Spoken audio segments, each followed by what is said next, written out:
और डालते हैं नजर इस वक्त की सभी खबरों पर एक एक मिनट में। तीनों कृषि कानूनों की वापसी के ऐलान के बाद सियासत का बाजार गर्म है। सीतापुर पहुंचे डिप्टी सीएम दिनेश शर्मा ने किसान बिल वापसी पर कहा कि कुछ लोगों को समझाने में दिक्कत हुई, देरी हुई, इसलिए तीनों कृषि कानून वापस लेने पड़े।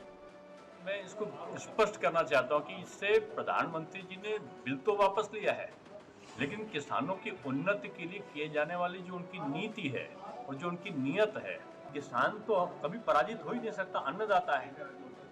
दिनेश शर्मा ने ये भी कहा कि किसानों की उन्नति के लिए प्रधानमंत्री की नीति और नीयत साफ है, जो वापस नहीं होने वाली है। वहीं केंद्रीय मंत्री मुख्तार अब्बास नकवी ने विपक्ष पर वार करते हुए कहा कि कुछ लोग अन्नदाताओं की सरोकार पर सांप्रदायिक तड़का लगाने की कोशिश कर रहे हैं। देखिए, ये लोग अन्नदाताओं के सरोकार के प्रति कितने संवेदनशील हैं, खुद उनकी सियासत और उनकी सवाल इसका जवाब दे रही है। उससे भी दुख की बात यह है कि कुछ लोग अन्नदाताओं के सरोकार पर सांप्रदायिक तड़का लगाने की कोशिश कर रहे हैं। एमएसपी को लेकर पीएम मोदी के ऐलान के बाद ज्वाइंट कमेटी जल्द बनने वाली है। हालांकि जांगड़ा ने ये भी कहा है कि कानून वापस होने से किसानों को ही नुकसान होगा। तथाकथित लोगों ने पूरे देश के किसानों का नुकसान किया है, सुधार की प्रक्रिया को रोक दिया है और इससे आने वाले समय में किसान का ही नुकसान होने वाला है। वहीं तीनों कृषि कानून वापस लिए जाने के बाद राकेश टिकैत ने कहा कि अभी एमएसपी पर बात नहीं हुई है, सरकार के साथ बातचीत के बाद आंदोलन खत्म होगा। किस तरह की वार्ता, क्योंकि वार्ता तो पहले ही बार हो चुकी है, तो एकाएक आखिरकार लगता क्या है कि एकाएक ये कदम उठाया तो क्या स्टंट है ये? उन्होंने कानून वापसी ले ली। एमएसपी का एक बड़ा सवाल है। एमएसपी पे आधे रेट में खरीद होती है किसानों की, उस पर गारंटी कानून बन जाए, वो एक बड़ा सवाल है। और आगे एक कमेटी बन जाए, जो कमेटी फिर और मामले होंगे, कमेटी बातचीत करती है। बस्ती पहुंचे केंद्रीय मंत्री वीके सिंह ने 3 कृषि कानून वापस लिए जाने पर कहा है कि हमारी सरकार ने किसानों के हितों के लिए तमाम काम किए हैं। आज तक किसी सरकार ने ऐसे कानून वापस नहीं लिया है। ये मोदी जी की सरकार है, जिन्होंने कहा है कि ठीक है, अगर इस कानून को और इसका फायदा नहीं समझ रहे हैं तो हम इसे वापस ले रहे हैं। ये माननीय नरेंद्र मोदी जी की सरकार है और मोदी जी है जिन्होंने कहा कि ठीक है, अगर आप इस कानून को नहीं समझ रहे हो, इसका फायदा नहीं समझ रहे हो, तो हम वापस ले लेंगे। वहीं बीजेपी महासचिव दुष्यंत गौतम का कहना है कि पीएम मोदी ने देश हित में फैसला लिया है। देश को पहले रखते हुए पीएम मोदी ने ये फैसला लिया। जो पिछले 15-20 वर्षों से सभी राजनीतिक दलों ने जो बात कही थी, वो सारी किसानों के हित के लिए इस बिल में समाहित थी, लेकिन सभी लोग अपनी राजनीतिक रोटियां सेक रहे थे, किसानों का हित किसी ने भी नहीं देखा। तो देश के प्रधानमंत्री ने एक बहुत बढ़िया कदम उठाया। प्रियंका गांधी ने पीएम मोदी को पत्र लिखकर केंद्रीय गृह राज्य मंत्री अजय मिश्रा की बर्खास्तगी की मांग की है। प्रियंका ने कहा है कि लखीमपुर के किसानों को इंसाफ मिलना चाहिए, लखीमपुर हिंसा की निष्पक्ष जांच होनी चाहिए। सभी परिवारों का कहना है कि वे सिर्फ अपने शहीद परिजनों के लिए न्याय चाहते हैं और केंद्रीय गृह राज्य मंत्री के पद पर बने रहते हुए उन्हें न्याय की कोई आस नहीं है। लखीमपुर किसान नरसंहार मामले में जांच की हालिया स्थिति उन परिवारों की आशंका को सही साबित करती है। लखीमपुर किसान नरसंहार मामले में पीड़ितों को न्याय दिलवाना भी आपके लिए सर्वोपरि होना चाहिए।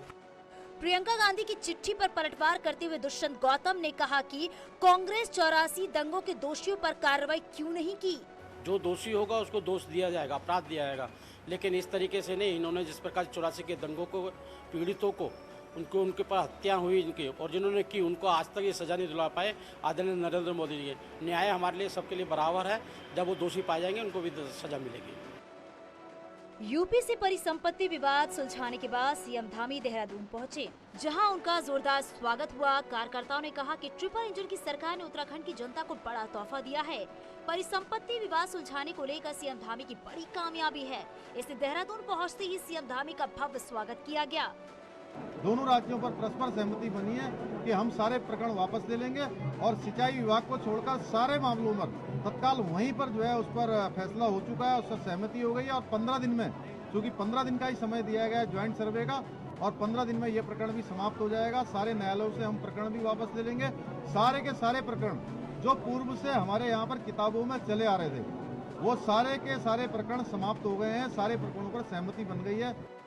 दरअसल उत्तराखंड और यूपी के बीच पिछले 21 सालों से चले आ रहे परिसंपत्ति विवाद का हल हो गया है। दोनों राज्यों में इस बात पर सहमति बन गई है कि दोनों राज्य कोर्ट में चल रहे मामले वापस लेंगे। इसमें सबसे बड़ा मामला सिंचाई विभाग की 5700 हेक्टेयर भूमि और 1700 आवास का है।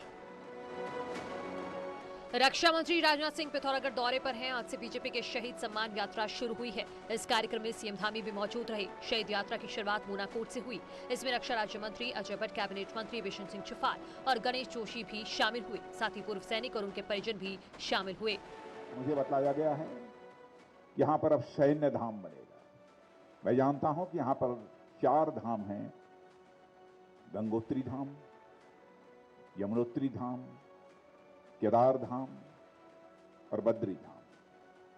ये 4 धाम है और यदि उत्तराखंड सरकार यहां पर 4था धाम सैन्य धाम बना देती है तो मैं समझता हूं कि यह 5वां धाम होगा इस उत्तराखंड की धरती पर बहने वाली। रक्षा मंत्री राजनाथ सिंह ने उत्तराखंड को 5वां धाम बताते हुए कहा कि जन्मभूमि के लिए बलिदान देना कोई छोटी बात नहीं है। करतारपुर साहिब की यात्रा में पाकिस्तान पहुंचे नवजोत सिंह सिद्धू एक बार फिर से विवादों में फंस गए हैं। उनके स्वागत में पहुंचे पाकिस्तान अफसरों से बातचीत के दौरान उन्होंने पाकिस्तान के पीएम इमरान खान को अपना बड़ा भाई बताया। क्या बात है on behalf of prime minister साहब, अरे ऑनर से पाकिस्तान सबकी तरफ से खुशामदीद। मेरा बड़ा भाई, वेरी वार्म, मेरा बड़ा भाई, उसमें बहुत प्यार। We have been waiting for this day for so long. Honour, welcome, thank you, god bless, thank you, thank you, I am honoured. BJP नेताओं ने सिद्धू के बहाने राहुल और प्रियंका को निशाना बनाया। नवजोत सिंह सिद्धू कांग्रेस पार्टी के दिग्गज नेता, कांग्रेस पार्टी के पंजाब के अध्यक्ष पाकिस्तान जाएं और इमरान खान के लिए महिमा मंडन ना करे, ऐसा हो नहीं सकता है। इमरान खान को बड़े भाई कह के संबोधित किया और यह भी कहा कि मैं उनसे बहुत प्यार करता हूं। स्वाभाविक रूप से ये करोड़ों हिंदुस्तानियों के लिए एक गंभीर विषय है, एक चिंता का विषय है।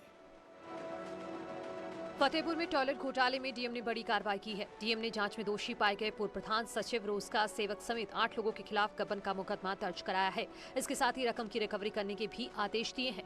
मामला बहुआ ब्लॉक के रामपुर बरहट गांव का है। आरोप है कि ग्राम प्रधान और सचिव ने 172 लाभार्थियों के नाम पर 14,76,000 रुपए का गबन किया था।